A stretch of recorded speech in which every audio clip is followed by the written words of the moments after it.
Hey, George. Yes, yes. Good morning, Dan. Good morning.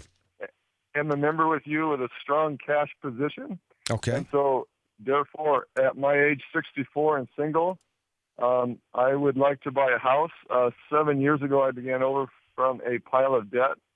Today, I'm debt free with 100K in my retirement and 1,700 per month in future pension. Mm. I plan to work for 5 more years, full time or part time, and then taking my Social Security full at 70. hmm I have 20% down at 64. Is this a good move? And what's your advice? Well, first of all, congratulations, George. That had to be a long hoe to row, and I just congratulate you on that. And I hope it's an encouragement to those other people listening that are plugging away on getting out of debt. So you did a great job. Yeah, so if you think you're going to work another 5 years and you can put 20% down on a mortgage and you can try to get a 15-year mortgage, that would be my first preference. Then I would be okay with it. And I'm saying that because based on your pension and Social Security, if you work another 5 years, for instance, now you're 69 years old, it would be in your best interest to then wait till you're 70 to collect Social Security, which is going to give you about 30% more than if you collect at 66.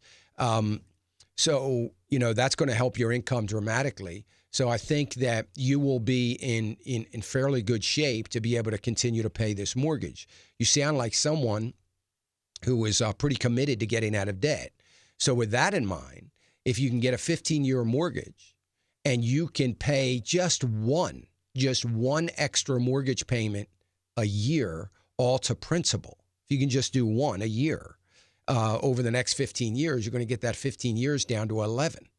If you can do two over a course of a year going to principal, then obviously it's going to be even less. I'm not sure what that number might be, but it's going to be below 10 and you'll be in great shape. So if you can think about it from that standpoint, number one, if you go 15 years, you're going to get a lower interest rate, especially with 20% down, than you would get. And it may be doable for you. And I would go ahead and do it. I think it's fine. Yeah, okay, good. The only thing that really seduces me is your preaching of cash flow once we get older. And so therefore, I was about to jump on a 30-year because that would increase my cash flow Yeah. by quite a bit. I know what you're saying.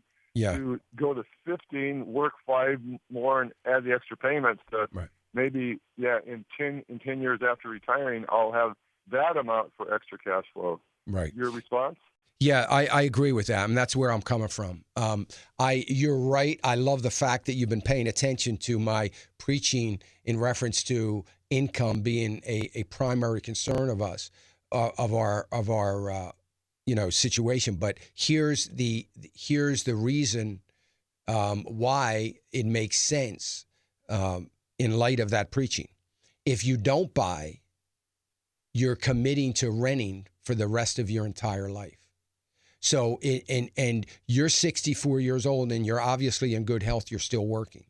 Statistically, the odds of you living to be in your 90s are very good.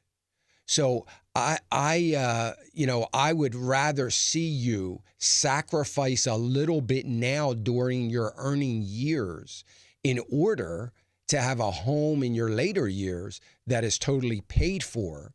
And the only thing you've got to deal with is insurance and taxes.